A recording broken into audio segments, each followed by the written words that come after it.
Hello, I'm TMN, and welcome to today's movie review.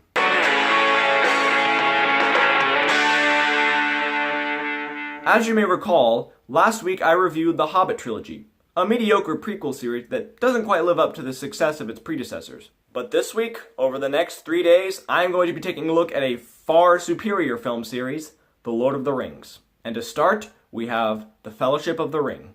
So be it. You shall be the Fellowship of the Ring. Now, before I begin this review, I'd like to explain just how production began on this film. And I'll try to do so in less than 30 seconds. The director of this trilogy is Peter Jackson, and one of his favorite films is the 1933 King Kong. Back in the early 90s, Jackson was laying out plans to direct a King Kong remake. However, due to location problems, production costs, and whatnot, I don't really remember. I remember watching it in the behind the scenes of King Kong, but you can leave a comment down below telling me I'm wrong. But anyways, after that, Jackson was forced to direct something else he had been considering, and that's how we got The Lord of the Rings, basically. I will take this review to praise Peter Jackson's directing over the course of all 3 films, because I cannot even begin to imagine the pressure of helming such a successful series. Books, that is, but I guess films too. Now, keep in mind, Lord of the Rings fans are very passionate about the characters and locations that they read about, and even the slightest miscast would cause a weak link in the chain of production. Thankfully, the series does not disappoint. This film features a huge cast of actors, and all fit the roles perfectly. Ian McKellen plays the role of Gandalf the Grey.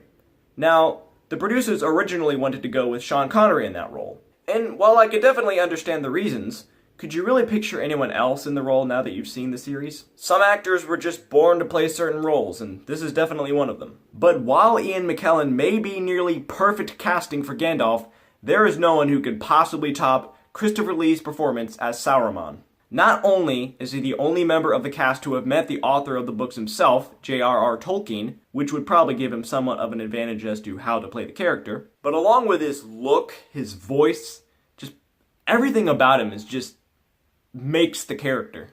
I could go on about how good his performance is, but there's a lot more to talk about, so we'll move on. Next, we have Elijah Wood, who plays Frodo Baggins, the hero of the story tasked with taking the One Ring to Mordor to destroy it. Now, keep in mind, there are a lot of characters in this film, and if I had to go through every single cast member and just say the exact same thing, which would basically be perfect choice, great performance, let's move on, you're probably going to get bored. So while I certainly don't have any complaints about the actors and the roles they portray, I will instead focus on the ones who I think had the most accurate depiction of the characters they are portraying, as opposed to focusing on each individual one. And then there's Sean Astin, who plays Sam Gamgee, a role which he never received an Oscar nomination for and very well should have. Were it not for Sam, Frodo would have died many times over in the film series. He's the best friend we all wish we had. The performance is amazing, no one could have done it better. Props to you, Sean Astin. Cate Blanchett as Galadriel. She casts a very powerful presence among the other actors. She's got that smooth voice going for her. Once again, could you think of anyone else to play this powerful elf? And as far as casting goes, that's about it for the top of the notch. As far as everyone else is concerned, they all did amazing jobs. However, I could still see other actors portraying their roles, whereas the ones I've already discussed could not possibly be replaced, in my opinion. Now let's talk about Howard Shore's music for the film series. Now, I always wonder how the process of choosing him as the composer for this series went, because when you listen to some of his early works, such as Silence of the Lambs and Seven, you don't really picture him as the person who would be helming the Lord of the Rings trilogy. But oh man, did they make the right choice. Right up there with the original Star Wars and Ben-Hur, The Lord of the Rings has some of the best music that I have ever heard for a film in my life. It's very rare that I listen to a score where every track is good. Usually they'll have a good theme, and then the rest of it is just kind of background music, as if the composer thinks to himself, well, no one's really in the market for buying soundtracks or listening to them, they just watch the movies, so they're not going to care how the music is. But thankfully, Howard Shore had people like me in mind, because every track in this entire series could easily be its own entire soundtrack. There's the main theme itself, the Shire theme, the Isengard theme, the Rivendell theme, the Ringwraith theme, and that's just Fellowship of the Ring. This soundtrack won a well-deserved Oscar. And I could go on about how good it is, but I'd rather be listening to it, so I'll get this review done and I'll probably listen to it as soon as it's over, so. Next thing. Production design. This series put New Zealand on the map. With its gorgeous scenery and amazing set design, It really is a place that I would love to visit. The way things were brought to life straight from the pages, especially the Shire, is astounding. The amount of detail and work that went into every single location that this film takes place in, whether it's the beauty of Rivendell, the bleakness of Isengard, or the scope of Mount Doom. Every set piece in this movie is incredible.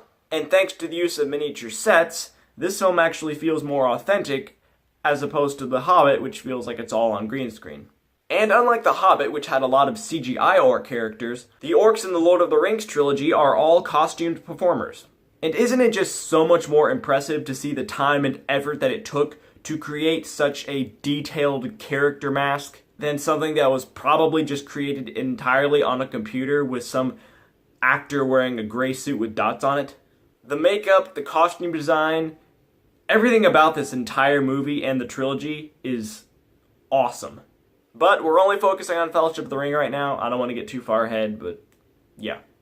Overall, I really don't have many complaints about this film. I suppose I have always felt that the story took a long time to get started, but when you're telling a story this epic, you need time to develop its characters and the setting. I mean, if we just cut straight to Frodo and his 8 companions traveling to Mount Doom to destroy the One Ring of Power without first providing exposition, the movie would probably not make much sense. Much as the second disc of the extended version of this film might be more interesting to watch.